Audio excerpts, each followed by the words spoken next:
Halo sahabat cerita film, kembali lagi bersama saya pada channel yang membahas tentang rangkuman film-film terbaik.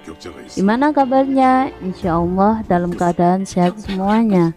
Saya tegaskan, konten ini hanya tayangan yang berupa spoiler, dan alangkah lebih baiknya jika kalian menonton filmnya secara langsung pada link kolom deskripsi di bawah ini.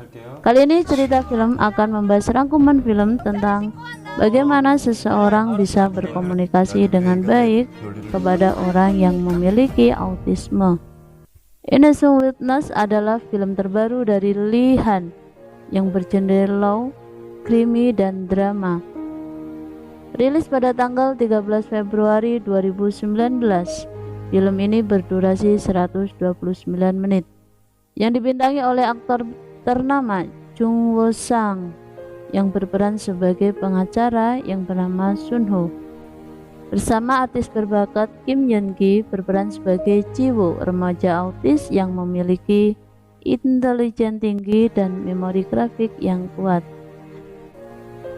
Film dibuka dengan menggambarkan tokoh utama yaitu Sun Ho yang merupakan seorang pengacara miskin yang melakukan segala hal demi mengetahui kebenaran. Dia tinggal bersama dengan ayahnya. Ia pun hidup dalam keadaan keuangan yang serba pas-pasan, sehingga harus melupakan keinginannya untuk menikah, apalagi Sun Ho masih harus menanggung hutang ayahnya. Yin Jiwa adalah seorang gadis penderita autisme. Sebenarnya dia adalah orang yang jenius, hanya saja karena tidak dapat fokus membuat dia seperti terlihat anak yang memiliki keterbelakangan mental.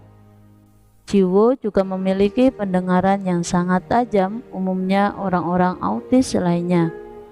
Hingga suatu malam ketika Ji Woo sedang berada di kamarnya dan bermain game, tiba-tiba ia mendengar sesuatu yang membuatnya ketakutan. Dilihatnya dari kejauhan sedang terjadi pembunuhan. Ji Woo, gadis autis itu meronta-ronta ketakutan. Dan pada pagi harinya ditemukan seorang kakek pengidap depresi tewas di rumahnya. Karena tidak ada orang lain di tempat kejadian, maka pembantu rumah tangganya yang bernama Oh Miran ditetapkan sebagai tersangka. Oh Miran mengelak karena merasa tidak melakukan pembunuhan, namun tak seorang pun percaya. Oh Miran kemudian datang ke firma hukum milik Lee Byung Yoo. Byung Yoo menugaskan Sun Ho untuk menangani kasus ini. Beberapa kali Byung Yoo juga mempengaruhi Sun Ho untuk sedikit menodai caranya agar ia dapat menjadi pengacara ternama. Byung Yoo merupakan pengacara yang dapat menghalalkan segala cara. Sun Ho diberikan banyak fasilitas dari kantornya dan bahkan ia dijanjikan banyak hal. Atas dasar integritas pada profesinya, Sun Ho pun menerima kasus ini meski Oh Miran tak punya uang untuk membayarnya. Sun Ho bertemu dengan Im Ji Woo, seorang gadis remaja penderita autisme yang menjadi satu-satunya saksi kunci. Kondisi Ji Woo yang spesial membuat Sun Ho kesulitan mendapatkan keterangan darinya. Agar dapat berkomunikasi dengan Ji Woo, Sun Ho pun mulai mempelajari tentang cara berkomunikasi dengan anak autisme. Usaha Sun Ho membuahkan hasil. Perlahan Ji Woo mulai menerimanya. Hingga suatu hari Sun Ho memergoki Ji Woo sedang diserang oleh teman terdekatnya. Kemudian Sun Ho membawanya ke rumah sakit. Sepulangnya dari rumah sakit, karena kebaikan Sun Ho, ibu Ji Woo mulai mempersilahkan untuk menemui Ji Woo. Saat Sun Ho memasuki kamarnya, Ji Woo mulai menceritakan kesaksiannya. Ji Woo juga memandangi foto ekspresi wajah ibunya, sedikit mengingat kejadian siang tadi sambil berkata bahwa wajah manusia sangat sulit untuk ditebak. Sahabatnya yang selalu tersenyum dengannya ternyata begitu membencinya, sedangkan ibunya yang selalu memperlihatkan wajah kesalnya selalu mencintainya. Ji Woo bertanya kepada Sun Ho bagaimana dengan dirinya.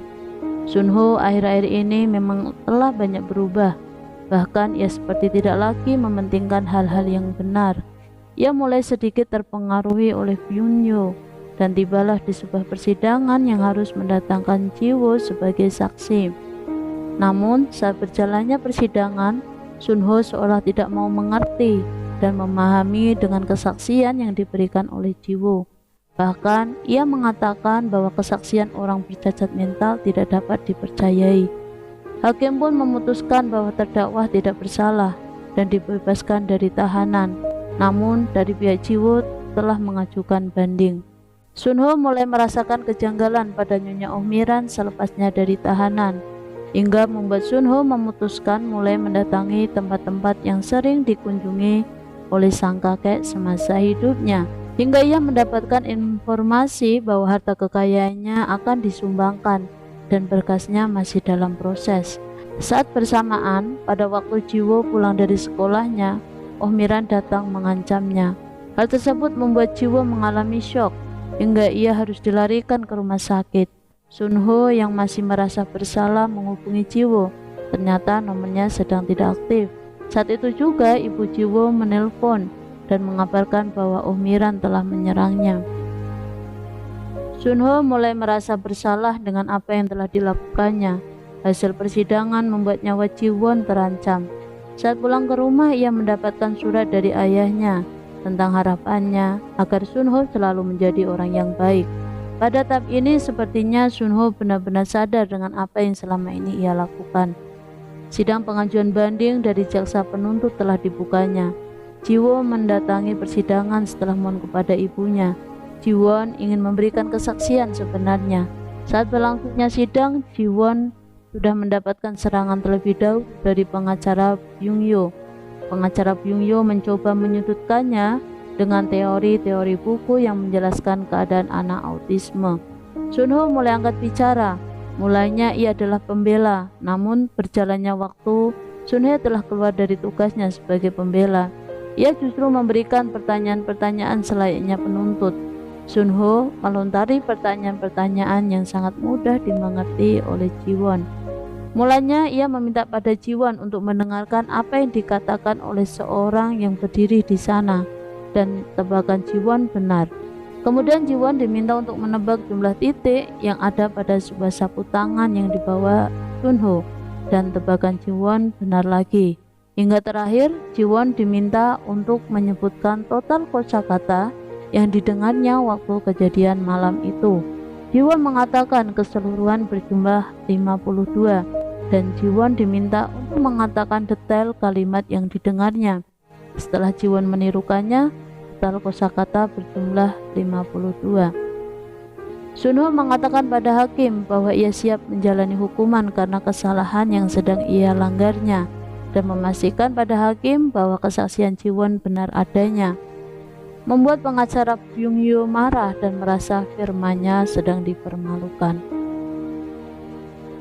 Sunho meminta Ohmira mengatakan kejadian yang sebenarnya, dan benar Ohmira mengakui memang telah membunuh, dan hal itu permintaan dari anak kandungnya.